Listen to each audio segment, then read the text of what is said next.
In this episode of Dark Winter Nights, True Stories from Alaska, I said, and I demand all of you evil voices in Joe's head, leave now and never come back.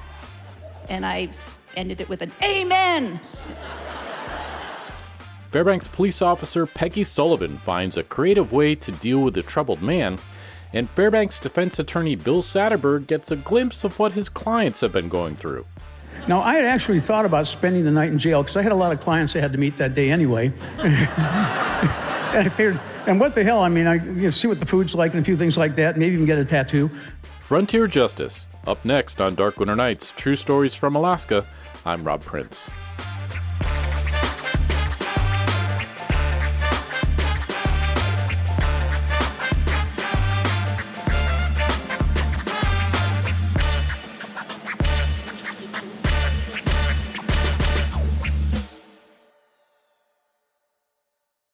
The judicial system in Alaska faces some unique challenges due to the unique nature of the state.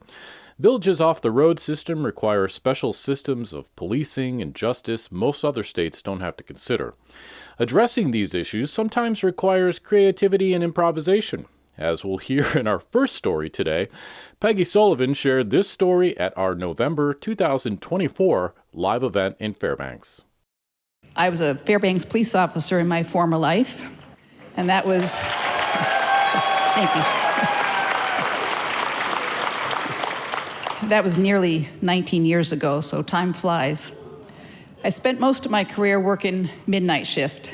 And it was on one of those very, very busy midnight shifts that I was asked to stay over and work day shift. It was so busy that night that I was not able to get a break for lunch. So I was really hungry. So my plan was to ask dispatch if I could get a break for lunch. Well, as it turns out, that day shift was just as busy as midnight shift had been. So I knew I was doomed to starve to death. But I thought, well, at some point during the day, I asked dispatch if I could please get a lunch break. And she said no. But she said, if you handle this next call, I'll do my best to get you a break. So I said, okay, what's the call? She said, well, we got a guy out there in the lobby. He says he's hearing voices in his head. I'm like, oh, well, tell me more. And he says, well, she said, all I know is that he has evil voices talking to him in his head. I said, okay, well, sounds like he's probably a good candidate for a fourth floor transport, which meant I'll scoop him up, bring him over to FMH on the fourth floor, which is the psych ward. And she said, or he might be a good candidate for an exorcism. And we both, we both chuckled about that one. So I went out to the lobby, and I met a young man out there wearing a baseball cap, and I escorted him into a little interview room right off the lobby. And we introduced ourselves to each other and sat down at the table. Now, for this story, I'm just going to call him Joe. So I said, hey, Joe, so why are you here at FPD? What's going on? And he said he was hearing voices, evil voices in his head. So I said, okay, tell me, what are those voices saying to you? And really, honestly, I thought he'd say that those voices were telling him to harm himself or harm others, which right there, I could scoop him up, bring him over to FMH, and I'd go to lunch. So he proceeded to tell me all of what the evil voices were telling him. And he had quite a list of things, and they were quite evil. I won't go into those, but he went on for a good 20 minutes or more. And when he stopped, I realized he never once said anything about those voices telling him to either harm himself or harm others. So I thought, well, okay, I'm just going to ask. So, Joe, are those voices telling you to hurt yourself? And he said, no. I said, are they telling you to hurt someone else? Again, it was a very flat no. So then I thought, well, okay, I'll just get right to the point. Hey, Joe, Are those voices telling you to kill yourself? No. Are they telling you to kill someone else? No. By then, I can be honest, I was ready to harm him. My stomach had already eaten itself out and was really eyeballing my liver. So we sat there in silence for a while, and I looked at Joe, and his eyes were closed and his head was bent down. And I thought, how can I help him? What am I going to do? But my mind was empty, just like my belly. So I suddenly remembered what dispatch had said. So I looked at Joe. He still had his eyes closed and his head bent down. And I said, I am a Catholic, you know. And with that, his eyes popped open, his head came up, and he stared at me. And I said, okay. Well, I very kind of officially said, I could do an exorcism if you want. So, and his eyes got wider, and yes, he nodded his head yes. So I explained to him what I would do. I said I would stand up and stand behind him and gently put my hands on his head. So Joe immediately shut his eyes, bent his head, and took off his ball cap. So I went behind him and I placed my hands gently on his head. And I said some kind of mumbo-jumbo religious stuff. And then in my most authoritative police voice, I said, and I demand all of you evil voices in Joe's head, leave now and never come back. And I ended it with an amen. So I took my hands off his head, and Joe's eyes popped open, put his head up, put his baseball cap on. He stood straight up and walked right over to the door that led back out to the lobby. So I looked at him and I said, do you feel okay? He nodded his head okay. Yes, he did. And I said, do you hear any voices? And he shook his head no. So I walked over to him and I said, well, you're free to go. I opened the door. He walked out into the lobby, and I watched him walk out of the front doors of the police station and back into the Fairbanks community. And I got to go to lunch.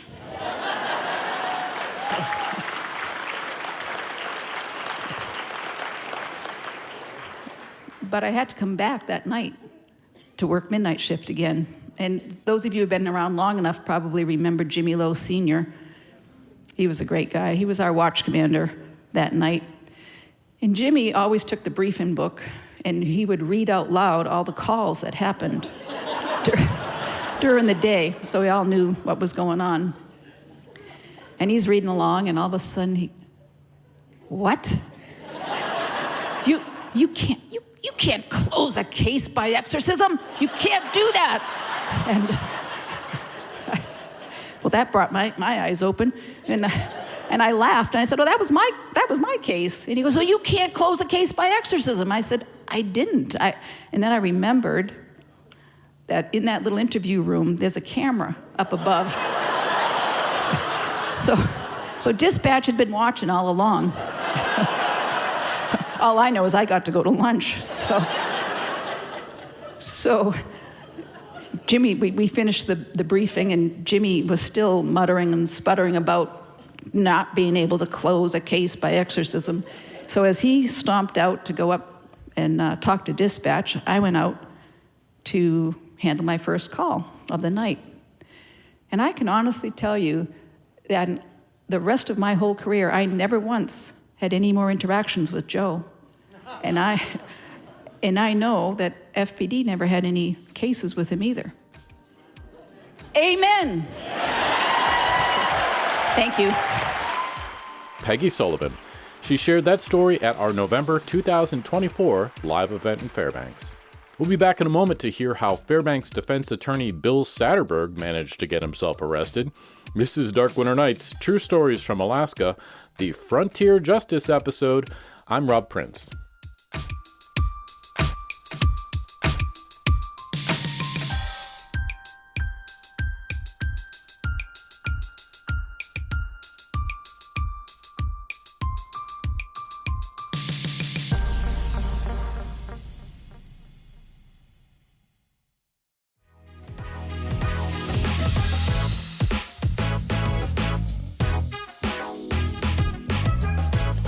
Dark Winter Nights is thrilled to announce that our next live event will be Saturday, November 22nd, 2025 at 7 p.m. in Lathrop High School's Herring Auditorium.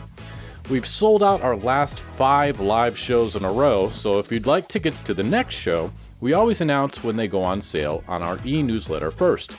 You can sign up for that on our website, darkwinternights.com.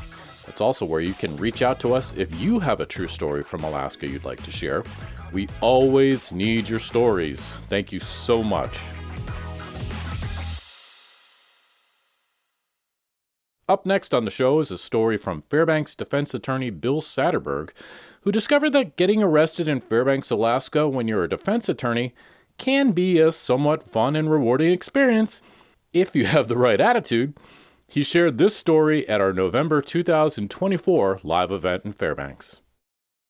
I started out practicing law back in 1976, and after a short period of time with the state, I ended up doing criminal defense work. And it's kind of an interesting area because you meet some real remarkable people. They have a lot to say and do, and sometimes you learn a lot about stuff in this town. But probably one of the best ones I ever had was I had a client named Tommy Hale. He was a member of a little-known fraternal men's organization called the Hells Angels. And I represented them for quite some period of time. Pretty nice group of folks now. Unfortunately, they're all gone. They kind of moved on. TMB, that was a medical term called too many birthdays. So we don't really have that club in town anymore to speak of. But at that time, when I was representing Tommy, he used to say that he was into body piercing. In fact, he served 32 years in prison for stabbing some guy to death. I didn't handle that case, but on the other hand, they pulled Tommy over on the Parks Highway one time.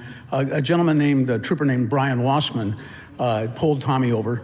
And as they were searching Tommy, it was sort of like that scene out of Lethal Weapon, where we had Mel Gibson and Renee Zellweger just dropping guns and everything you could think of on the floor as they're searching Tommy. They came out, they had a beer box full of weapons that this kid had on him. I mean, it had lots of things, but one thing that Tommy had, which was a very unique item, was something called a Kubotan. What a Kubotan is a karate fighting device. But what happened is Tommy was busted for having prohibited metal knuckles. Now, I'm going to give you folks a little legal advice here. You can own a submachine gun in Alaska. You can own a switchblade. You can own ninja knives or whatever, butterfly knives. You can own just about anything. But prohibited under Alaska law are prohibited metal knuckles. You cannot own prohibited metal knuckles. And so what happened is Trooper Wassman had busted Tommy, and one of the counts was possession of prohibited metal knuckles.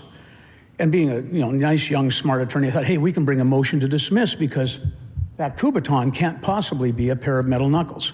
I'll let you know later I was somewhat wrong on that. Anyway, so what had happened at the time is I had my secretary, personal assistant at the time, Laura, go down to the Bentley Mall, and there was a little kiosk in the Bentley Mall that was selling Kubotans. And so Laura went down and she decided, I'm going to get Bill. I said, I want something that looks non-threatening. Because Tommy's was about that long and it was made out of iron. It was black. It had big sharp points on it. It was an ugly looking piece of equipment. And he used to wear it around his neck. So Laura came back with another one, and it's a pink one, okay? And so Laura brings us in, and I said, that's cool. We'll go to trial with the jury. So we go to court. First of all, it's a dismissal motion before Judge Funk, Ray Funk. And at the time I go in and I bring Tommy over, and I tell the officer at the time, look, you're going to probably have a situation here. Tommy's kind of on the bad side of the troopers. It wouldn't surprise me if he gets arrested. We come walking through the door into the court building. And back then what they would do is they would take your file if you were an attorney, and they would just kind of heft it a little bit, make sure you didn't have a gun in it, and then they let you come through with the metal detector. So that's what I did. I walked through the metal detector, and what I didn't realize at the time was that there was going to be some issues up in the courthouse a little later. We get into Judge Funk's courtroom 201, and the first thing that happens is there's 3 state troopers sitting there. They're all sitting in the back with their arms folded. I go, this is interesting. Tommy and I walk in. They turn to Tommy and say, Mr. Hale, put your hands against the wall, please. Puts his hands up. They search him, go up and down and everything. And I go, what are you guys doing? We have a right to search him. We have a right to search him, and we're searching him. So, well, hell, we just went through the metal detector. You guys are getting awful badge heavy, which is a term Turples don't like to hear. They search Tommy. We sit down and think this thing's already starting to go upside down pretty quick. They get on the stand, and Judge Funk goes, okay, Mr. Satterberg, I'm making my arguments. And the first thing that happens is Trooper Wassman's on the stand. And I said, Trooper Wassman, it was a Kubotan. You know what a Kubotan is? He goes, no, I don't know what a Kubotan is. And I open up the file, and in the file is this envelope, and it says evidence. And I didn't realize that Laura had put the Kubotan we had bought into the file in an envelope. I thought, well, this is really good, man. I'm going to grab this one and go. So I said, well, here, let me show you. So I reach in, and I open up the envelope, and I pull the little pink thing out. And I go walking up, and I hand it to the trooper. I say, trooper, what is it? And Funk's going, what's a Kubotan? What's a Kubotan? So instead of giving it to the trooper, I give it to Judge Funk. And he's looking at it. And about then, the opposing counsel, a lady named Dana Merriman, finds Tommy's one in her evidence books, if you will.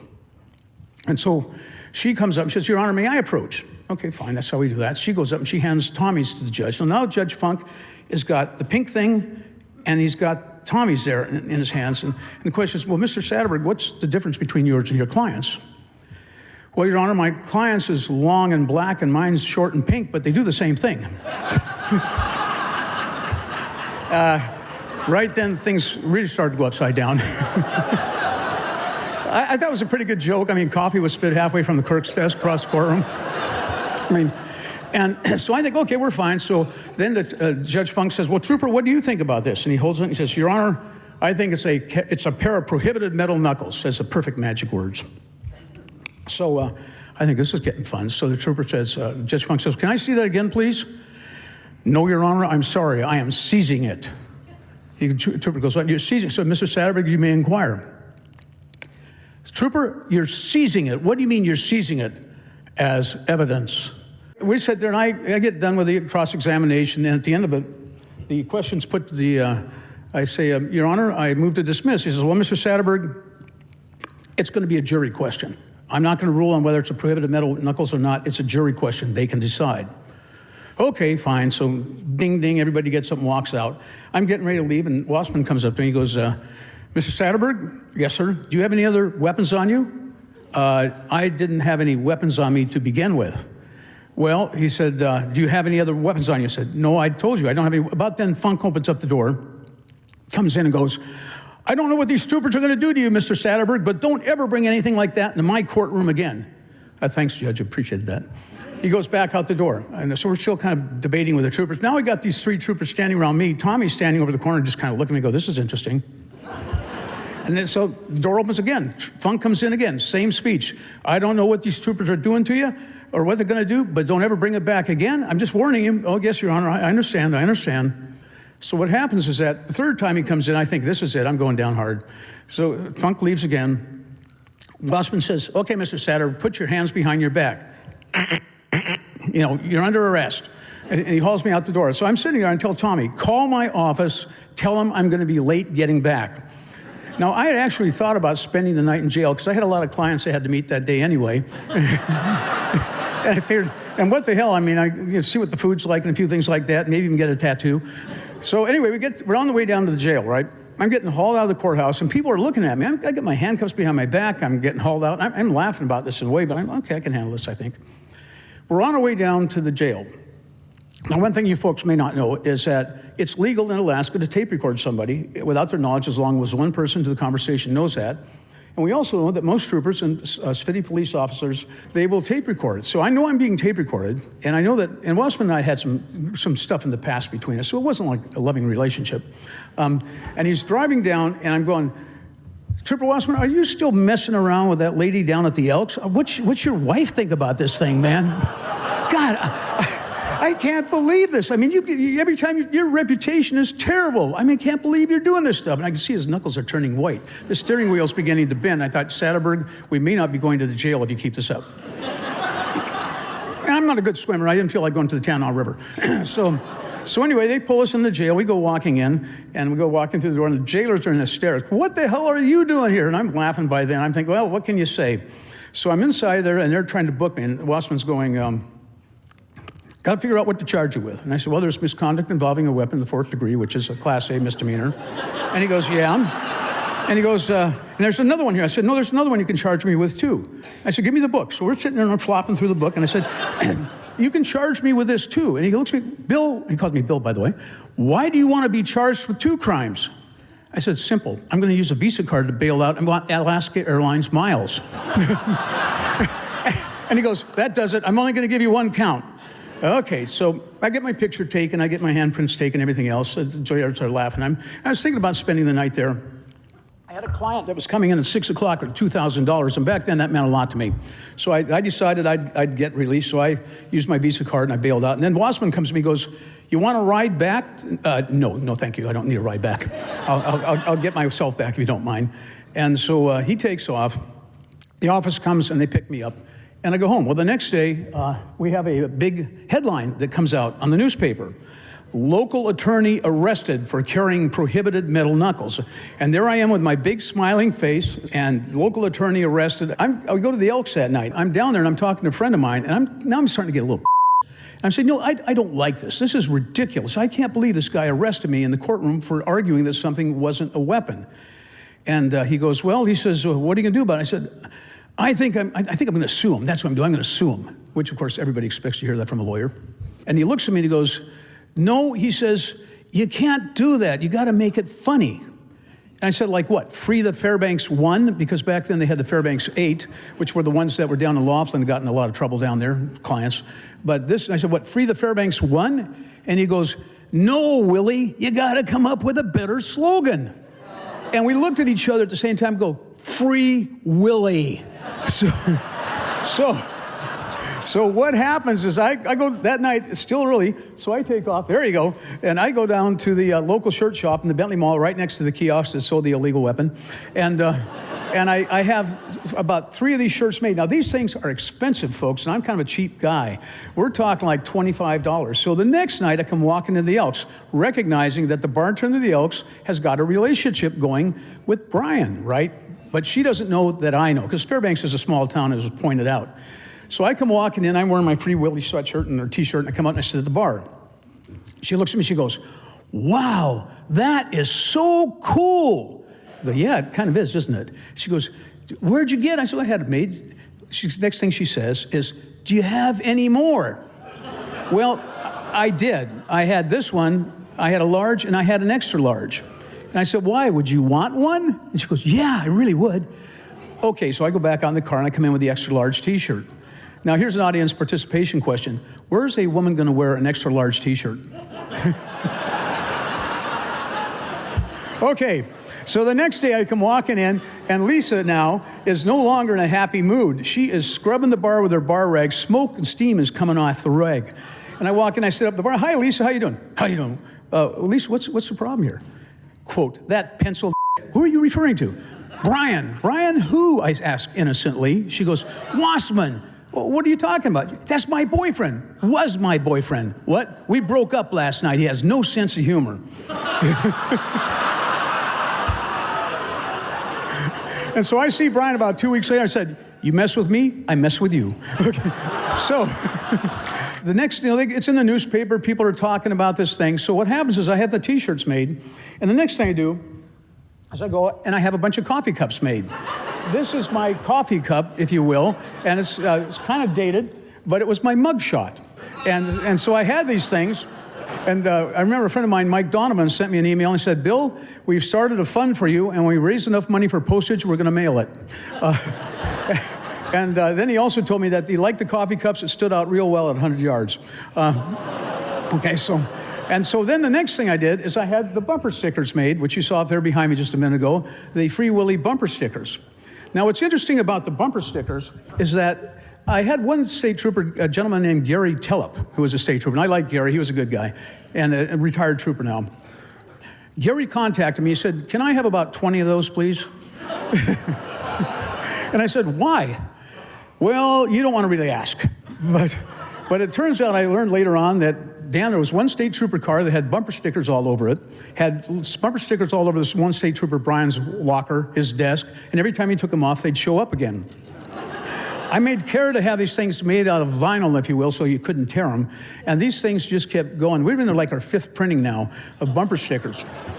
Eventually what happens is that they decide they're going to dismiss the case. Teresa Foster, who was a DA, comes out with a news release, says, we're going to dismiss the case, and Darrell Lewis, if you folks remember Darrell, does it on TV, and he goes, well, Ms. Foster, why are you dismissing? Well, Mr. Satterberg, he really hasn't done anything wrong. He just exercised poor judgment. He doesn't have any prior criminal history. Well, that really upset me. So I said, Daryl, equal time, please. I have a right to rebut this thing. So he goes, okay, fine. So we go on television the next day, and I'm standing there in my T-shirt. I've got a bunch of these mugs stepped up and a bunch of bumper stickers on the wall behind me. And the first thing he says to me is, Mr. Satterberg, how do you feel about this case being dismissed? I said, America's a free country, and I have a right to prove myself innocent. Now, that's not really the standard, all you future jurors. Just keep that in mind. It's the other way around. And he said, anything else that you regret? And I said, well, yeah. And the camera pulled back, and they show the bumper stickers and the cups and my shirts.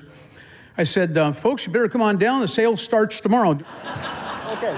Now we're almost done. Well, the case is dismissed, but at that point, I want my pink thing back. And I always refer to it as my little pink thing. I never once called it a prohibited weapon. I never once called it anything except my little pink thing. And so what developed there was that eventually I got in touch with Greg Rankus, who was the Attorney General at the time under Murkowski, the male one, not the female one. And I said, hey, Greg, I want my little pink thing back. No, we're not going to return it. I want my little pink thing. We exchanged letters for about a year, actually.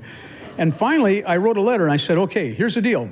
If you don't give it back to me, I'm going to tell you that the lawsuit, a copy of which is attached as Appendix A, will be filed against the state of Alaska. Not that I'm into suing people, of course.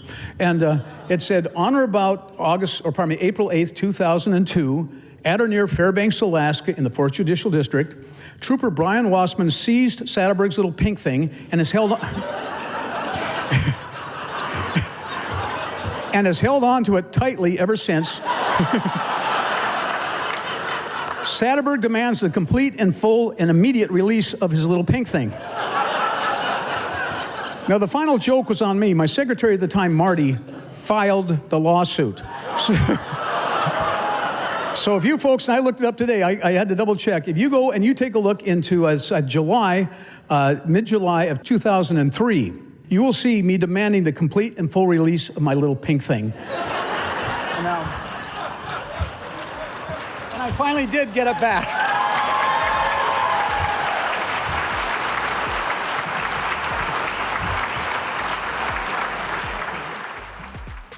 Bill Satterberg. He shared that story at our November 2024 live event in Fairbanks.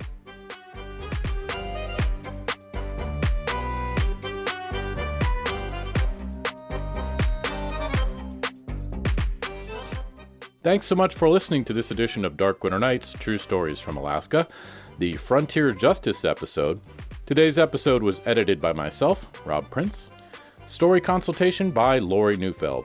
Remember, these are the stories we tell up here in Alaska on Dark Winter Nights.